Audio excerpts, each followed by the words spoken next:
nobody was going to do that. The heads of the various colleges, it would come once a year, they'd look for money. And I said, well, why do you keep coming back? Why don't you make a deal like long term? He said, nobody would do it. I said, I'm going to do it. And I took care of that for more money than we asked for a long time because I said we're going to need it. All these HBCU students that you see here, all here to meet you, Mr. President. Thank you very much. And when I went to the Chick-fil-A, when I went in there, a couple of the young ladies were at one of those colleges and said, we love you because you saved our college. We took care of those colleges. Sure did. Much better than Biden did. So I don't care what the media tells you, Mr. Trump. Thank you. Okay, 4 p.m. 4 p.m. Come here, let me give you a hug. Please do. He's a blue-collar billionaire. You know, that is what matters. Your ability to make that connection. They had job opportunities. They, in fact, had the opportunity to buy a home. They had an opportunity to send their kids to schools that were working under a Trump administration. He was not going to have those folks be prisoners on the reservation of dysfunctional schools. The sad irony is that the very policies that were adopted in the wake of the BLM movement, defund the police, clear the jails, and so on, are policies that have hurt black communities the most in this country. It's a sad fact. You want to know who actually wants good police in the streets? People who live in the inner city. Definitively, right now, I can tell you that if they open the polls tomorrow, I'm voting for Joe Biden. So what changed? Like the inflation and the things that we're going through right now. The way these last 3 or 4 years have been, this is the worst it's ever been in my life. He's been horrible to the black population. He's been horrible to the Hispanic population. He's been horrible to women. The fact that our country is so unsafe, we're going to end up in World War III because of this guy. He doesn't know what he's doing. Failure in Afghanistan, wars in Ukraine and the Middle East. After 4 years of peace under President Trump, many are asking, where is Biden's next global catastrophe? China is, quote, trying to get ready to launch a war against Taiwan. Those are sobering words. A blunt message delivered by China's President Xi Jinping to President Biden. President Xi said to President Biden that he does intend to reunify Taiwan. He doesn't respect Biden. He doesn't like Biden. He laughs at Biden. And behind his back, he laughs at a level that nobody can believe. Frankly, he can't believe that Biden's the president of our country.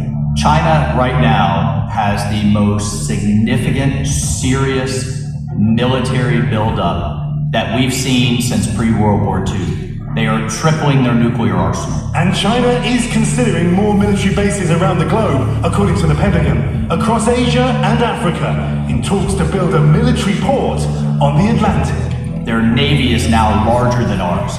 They have first strike, highly technical weapons like hypersonic missiles that we struggle to defend against.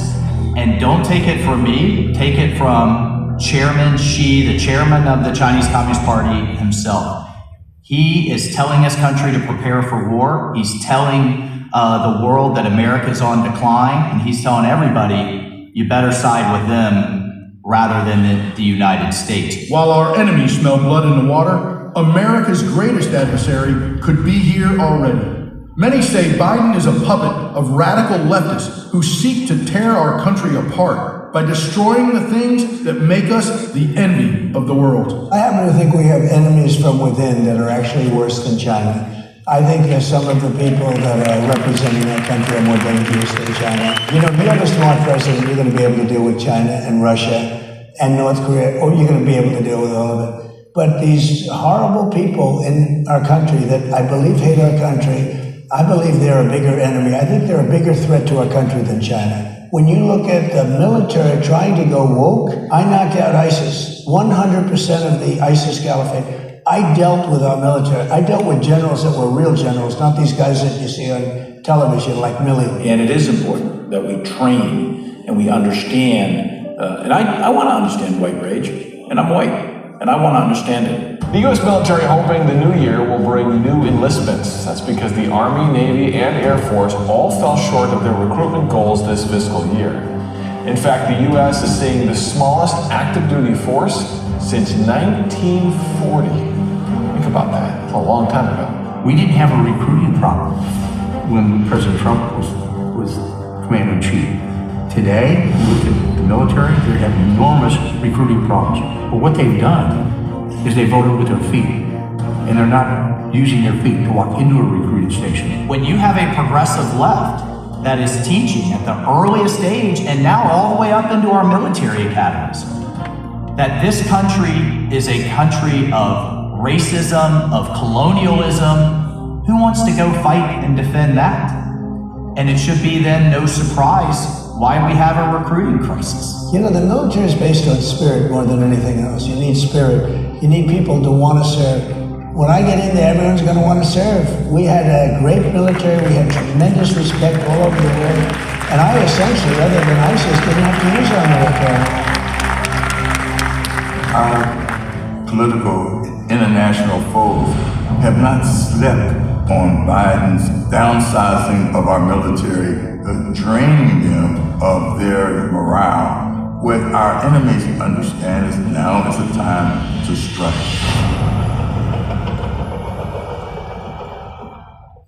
Either you believe in merit or you believe in group quotas. You cannot have both. Either you believe in free speech or you believe in censorship. You cannot have both. Either you believe in American exceptionalism or you believe in apologizing for who we are. You cannot have both. This is a fringe far-left contingent that's used and got the Democratic Party in a stranglehold that is using every other institution to implement its agenda. They see that we're in a war. It's a war that, whether you realize it or not, is happening everywhere you look. When you have children entering our school system, being taught that America is a broken country, a systemically racist country, and that the color of their skin somehow dictates their ability to be successful in life, that's not what America's about. Right now, what's happening with our children is going to go down in history as one of the worst, most dark, evil chapters. Nobody wants their children going off to school, being indoctrinated, having this gender ideology pushed at them. But increasingly, public schools have become a repository for some of the strangest behavior. So I'm a big believer in President Trump's agenda for school choice, to shake up that system, to give people an off-ramp to normalcy. We have administrators, staff members, counselors having private conversations with children about which bathroom they might like to use when they go to school. What name would you like us to use when we talk to your parents about you? And what pronouns and name would you like to use at school? I was severely injured in a high school volleyball game by a transgender athlete on the opposing team. I suffered from a concussion and neck injury that to this day I'm still recovering from. I saw the tears. I saw the tears from the 9th and 17th place finishers who missed out on being in my one place. And I can attest to the extreme discomfort in the locker room when you, from these 18 to 22-year-old girls, when you turn around and there's male eyes watching in that same room.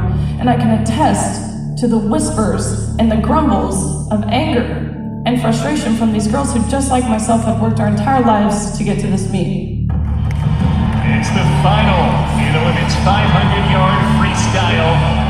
And at a time when you would think in 2024 that we have come so far as a country, when it comes to women and girls being able to do so many different things, to have opportunities taken away in the name of equity or inclusion, should be really alarming to the American people. You know, there's some things in politics that you can't believe. For instance, why do I have to constantly say that I will keep men out of women's sports? I'm embarrassed to say it. Who would allow men in women's sports? But the Democrats want men to participate. It's actually dangerous and demeaning to women. But who would want that? Only people that want to destroy our country. On Election Day, the American people have a choice. Donald Trump and Joe Biden are on the ballot. But there is widespread concern about Joe Biden's obvious cognitive decline as the American people grow increasingly skeptical of his ability to discharge the duties of his office. Many are asking, who is really in control of the radical Biden agenda? With President Trump, I always see confident. We're going to get back to winning, make America great again. With Joe Biden, you're wondering if he's going to get across the room.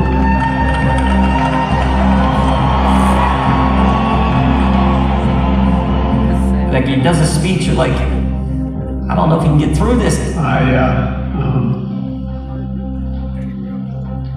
Anyway. I've spent the last 14 years as a White House physician, as a physician to the president for President Bush, Obama, and Trump. I have been saying that this man is not cognitively or physically, but mainly cognitively fit to be the president of the United States, to be our commander-in-chief. I've been saying that since he was candidate for Obama. And we asked them, do the candidates have the necessary physical, mental capacity? And it was about even, 41-38. Now, you ask it, 46% say that Donald Trump doesn't. Just 23% when it comes to Joe Biden. And think of one of the central themes of Biden's campaign in 2020. He said he'd be competent. He said he'd be effective. Folks said they believed that in our poll in 2020. One of the big reasons Trump lost, but now complete, total reversal. Those are the words of Ketanji Brown Jackson, our Supreme Court Justice. I cannot imagine a job that's more physically and mentally demanding than the President of the United States. I mean, you have to be on 24/7, 365. Can you hear me, President Biden?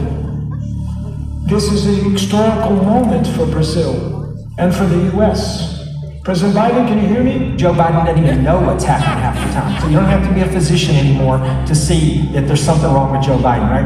Everybody in this country has had a relative or a close friend at some point in their life that's had cognitive issues. He has some type of cognitive issue related to his age. Thanks to all when I was in Congress and Homeland Security Secretary.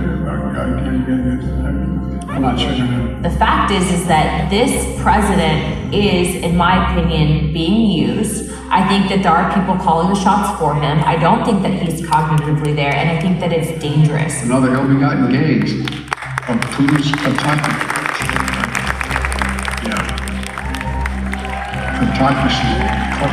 You guys who are the kleptocracy. He's got the shuffle when he walks. He's got the slur of his speech. After I signed the PACT Act into law. He's got the stiff gait. I better not start your questions. I'll get in trouble. He's confused. He's got that dead stare. I mean, all of the things that we know, that we've seen our relatives and our close friends exhibit in association with one of these cognitive disorders, everyone sees that in Joe Biden. So he has put America